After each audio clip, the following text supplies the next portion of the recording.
Hey guys, so it's me LEGO Leaf 329 here, and today we have a brand new LEGO Star Wars set review here for the Resistance X-Wing Fighter. This set retails for about $80 US, has 740 pieces, and here's a front look at your box. There is the back of the box, and included with this set is one instruction manual that has about 96 pages of building. Our first minifigure included with this set here is a brand new variant of Poe Dameron himself. And in one of my Batman v Superman set reviews, I mentioned that new Superman hairpiece I thought would look fantastic on a Poe Dameron minifigure. And what do you know? LEGO copied my idea. They owe me credit for that. I was the one who came up with that. All jokes aside, this is a fantastic looking minifigure. I love getting a variant of characters. Poe is my personal favorite new character from the movie, so I'm very glad to get a new update of him. And the thing I love here is that LEGO did not get lazy on us. I was kind of nervous that they were just going to reuse the Finn torso print, because of course it is the same jacket.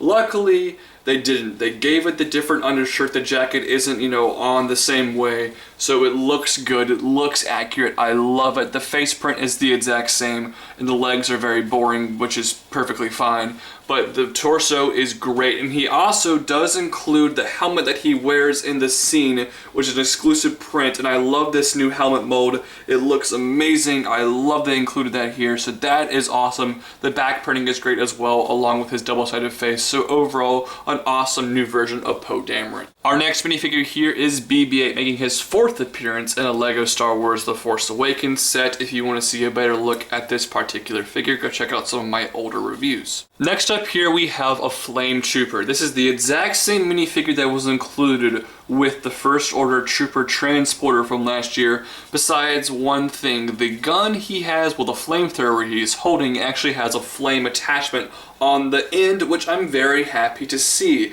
That actually looks really good. Besides that, everything is the exact same, and like BB-8, if you want to see a better look at him, check out my review for the First Order Trooper transporter. And finally, my most anticipated minifigure for this set here is Lor San Tekka, completely exclusive figure to this set, and he looks fantastic. His torso printing is spot on. His leg print is great. The only thing I'm not crazy about is there's a tiny little line between where his legs and his torso don't line up completely. That looks a little bit awkward if you ask me. Besides that, he looks great all around. I think the hair piece was a really good choice on LEGO's part. His face print is great. His back printing, great. Double-sided face, great. Everything on this minifigure, like I've said, is just great. And I'm so happy to actually get him in minifigure form. I'm kind of surprised. I didn't really know they were actually going to give us Lor San Tekka. I'm pleasantly surprised we're getting him in minifig form, and I couldn't be happier. The small side builds in Poe Dameron's X-Wing Starfighter from last year was a small little cart and then a ladder to get up into the X-Wing. Here we have something completely different.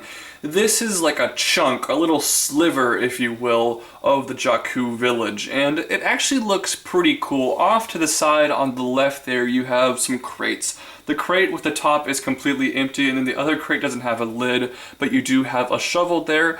It's nice, it looks pretty nice, it's a pretty cool display piece, and then you have a moisture evaporator right there, which I think looks pretty solid in design, some good use of pieces. This thing, however, actually has a surprising play feature that I wasn't really expecting.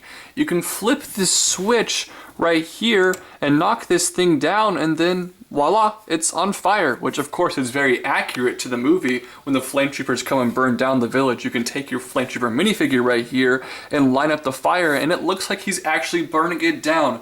That's a great little display piece. I'm pretty happy with this small little thing. For a couple of random parts left over on the side, I think this is a success. But let's be honest, I did not buy the set for that small little sliver of the Jakku village. I bought it for the X-Wing that you're looking at now. This X-Wing here is colored in gray, dark gray, blue, sand blue, and little tiny details of silver and tan, and I think it looks fantastic. The whole nose area here is very similar to some of the designs we've seen from X-Wings in recent years, and it looks really good. I like what they have accomplished here. I think the sand blue piece here, they might have overdone it just a little too much. That's a little too much sand blue. if you ask me. Besides that, it looks very, very good. On the side here, this thing looks fantastic. The cockpit right here, you can see, is using that newer X-Wing cockpit style piece, which I think really works. Of course, this does open up to reveal the interior here, which is kind of interesting. They actually changed a couple things from the last version of this set.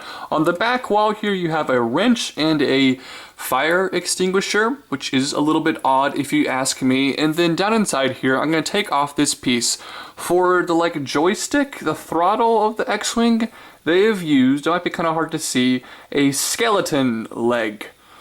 The last X-Wing, which is almost the exact same design as this set, used a normal Lego joystick piece. Here they decided to change it to a skeleton leg, which I don't understand, and I think that is very, very odd. Weird choice there, Lego. I don't know why you did that, but of course you can put the Poe Dameron figure inside here, which is very nice. He has a good seat, and of course it folds over him like so. So that all works out perfectly. I just don't understand a skeleton leg. Once again, the snot techniques here are just brilliant. I love this design. It just looks fantastic. The stud shooters are used on the side for the torpedoes right here. Up top here, it looks pretty good. A couple of stickers, and then you have the gear. Of course, I'll show you what that does in just a minute.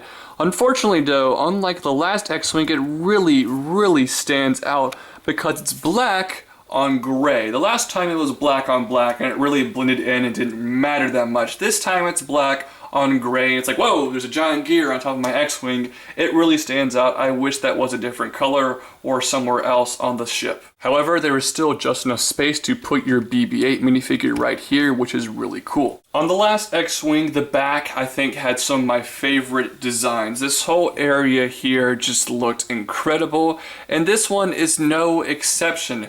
However, they actually changed it up just a little bit, something I wasn't really expecting. Basically, where this gear looking piece is, you can actually remove that. You kind of have to dig your hand down deep inside there, but you can pull this small little piece out to reveal this.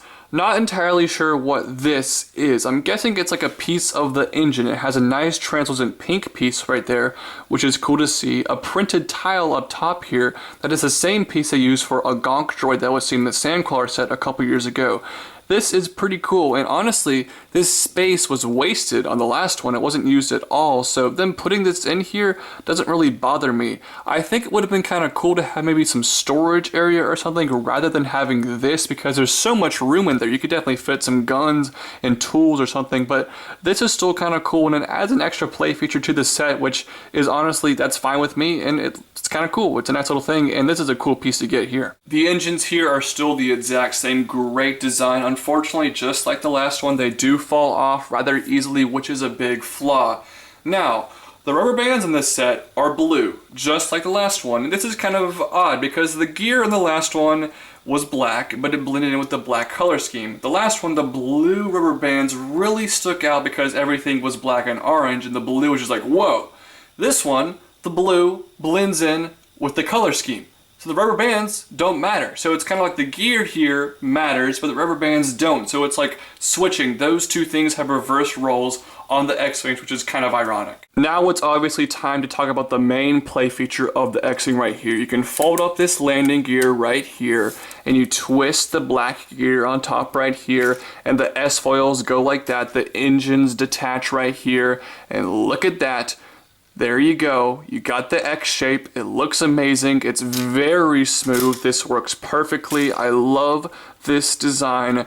Lego did an incredible job. It was perfect in the last version. It's pretty much perfect here. I love it. This is great. And then you also have these spring-loaded launchers on the ends right here, which honestly don't bother me because when you launch them off, you honestly can't even tell that there's even there. The pieces just kind of blend in with the rest of the look of the thing, so everything about the wings here is great. Besides one thing, when these things go back together, in the movie the wings come together here, and Lego there's a small little gap. These should be together, they aren't. That's a flaw. Besides that, everything about the wings is fantastic. This was kind of an odd set to review, because in some ways this just feels like I'm reviewing the same set that came out last year. Because I kind of am. Besides a couple of those small little things I pointed out, and obviously the minifigs in the side build, This essentially is just a recolor of Poe Dameron's X-Wing Starfighter from September of 2015. Now that being said, I adored that set. That was my favorite set from the first wave of Force Awakens sets, so naturally, I love this set too. The small flaws of last year's set are also the small flaws of this year's set. But that also means what everything great about last year's set is everything great about this year's set. I love this X-Wing design. It was awesome last year, and it's awesome now. And the new color scheme here, I think really works. I'm not crazy about the dark tan little accents. There's not too much of it. It's kind of just thrown in here and there, and it looks a little bit awkward. It's very odd. I don't really know why they decided to do that. I kind of wish that was just gray. I think that was a strange choice. Besides that, I think everything looks great. I think this X-Wing color scheme wise is brilliant. I love the small side build. The minifigures are awesome. I love the new variant of Poe Dameron. I love getting another Flame Trooper. BB-8's always great. And Lord Santega, completely exclusive minifigure, is awesome. My biggest flaw here is kind of a strange one. In some ways, while I said I love the minifigures, I kind of wish we got different ones.